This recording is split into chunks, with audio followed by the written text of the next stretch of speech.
Bismillahirrahmanirrahim. Assalamualaikum warahmatullahi wabarakatuh. Perkenalkan, nama saya Saryono, NIM 2011903770, mahasiswa Universitas Islam Negeri Sultan Taha Saifuddin Jambi, Fakultas Tarbiyah, jurusan Pendidikan Agama Islam. Pada kesempatan ini saya akan menceritakan tentang sejarah Umar bin Khattab radhiyallahu anhu sebagai bentuk pemenuhan tugas ujian tengah semester mata kuliah SKI atau Sejarah Kebudayaan Islam. Jika berbicara tentang sejarah kebudayaan Islam, tentu banyak sekali sejarah-sejarah yang memiliki pesan, kesan, serta ilmu pengetahuan yang bisa kita ambil daripada sejarah tersebut. Salah satunya adalah sejarah atau kisah tentang Umar bin Khattab radhiyallahu anhu. Umar bin Khattab radhiyallahu anhu adalah salah satu sahabat Nabi yang berbeda dengan segala apa yang dianugerahkan kepadanya. Sosok yang satu ini seperti tak pernah hilang sebagai sumber inspirasi dan ilmu bagi banyak orang, selalu saja menjadi objek kajian dan penelitian yang menarik minat para ulama, cendekiawan, dan ilmuwan. Khalifah kedua setelah Khalifah Abu Bakar radhiyallahu anhu ini memiliki potret keteladanan yang luar biasa dalam hal kepemimpinan maupun kepribadiannya. Umar bin Khattab radhiyallahu an sebagai salah satu sahabat Nabi sallallahu alaihi wasallam terkenal memiliki keistimewaan yang luar biasa dalam seluruh dimensi kehidupannya. Khalifah Umar radhiyallahu an tidak saja dikenal sebagai kemampuannya memperluas daerah kekuasaan umat Islam dan menjalankan manajemen pemerintahan yang teratur, namun pokok-pokok pikiran Umar radhiyallahu an di bidang ilmu pengetahuan memberikan sumbangsi yang sangat besar dalam perkembangan Islam. Umar bin Khattab radhiyallahu an, nama lengkapnya dikenal sebagai Umar bin Khattab bin Nufail. Umar dilahirkan di Mekah, yaitu 13 tahun setelah kelahiran Nabi Muhammad SAW. Umar radhiyallahu an lahir dari keturunan yang mulia dari suku Quraisy. Nasabnya bertemu dengan Rasulullah pada leluhur mereka yang ke-9.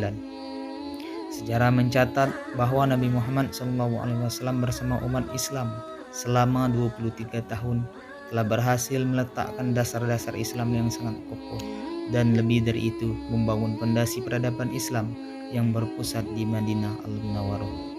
Setelah Rasulullah SAW wafat, tepatnya pada tanggal 12 Rabiul Awal tahun 11 Hijriah atau 632 Masehi, pada perkembangan berikutnya umat Islam mengalami fase baru, terbentuknya sistem khalifah Islam utama Khulafa ar-Rasyidin yang di bawah kepemimpinan Abu Bakar As-Siddiq radhiyallahu anhu.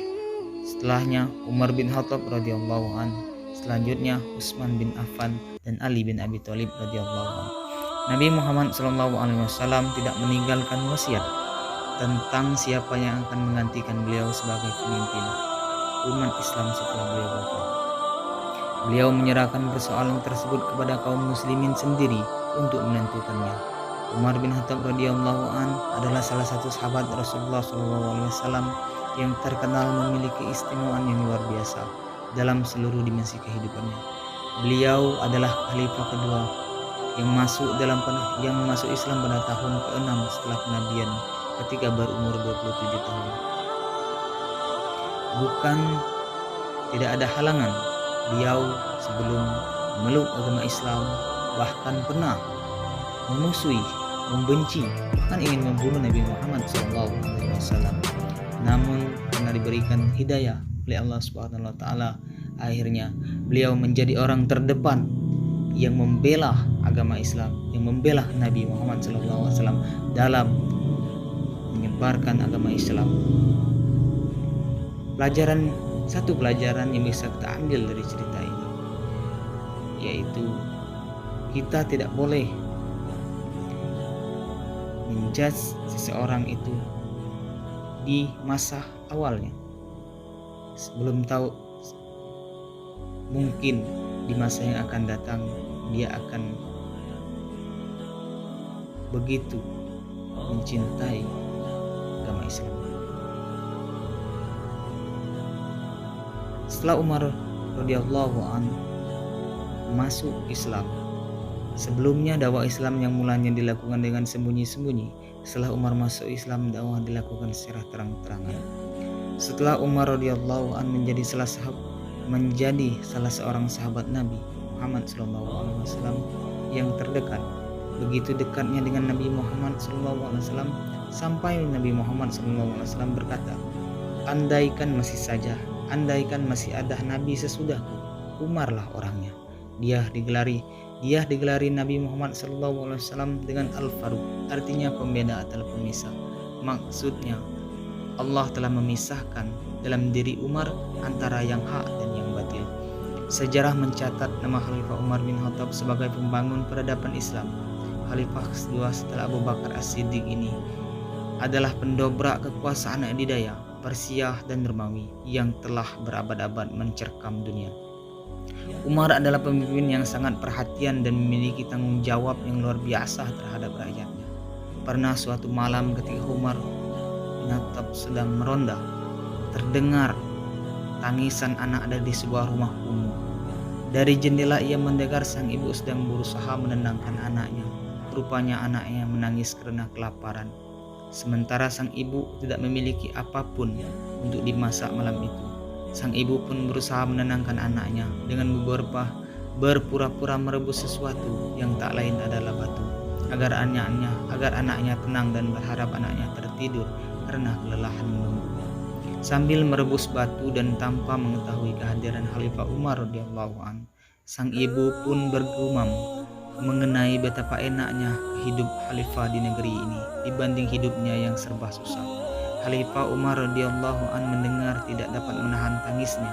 Beliau pun pergi saat itu juga meninggalkan rumah itu. Malam itu juga beliau menuju ke gudang makanan yang ada di kota mengambil sekarung bahan makanan untuk diberikan kepada keluarga yang sedang kelaparan itu. Bahkan beliau sendiri yang memang memikul karung makanan itu dan tidak mengizinkan seorang pun pegawainya menemaninya untuk membantunya.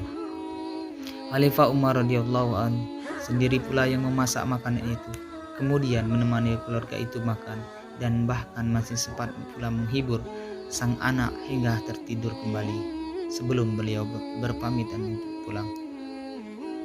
Keluarga itu tidak pernah tahu bahwa yang datang mempersiapkan makanan buat mereka malam itu adalah sosok Khalifah Umar bin Khattab. Subhanallah, sungguh pribadi Umar bin Khattab pribadi yang sangat luar biasa. Semoga setelah kita mendengar cerita Umar bin Khattab ini, kita bisa meneladani beliau tentang bagaimana dia bersikap adil terhadap dan amanah dalam memegang puncak kepemimpinan.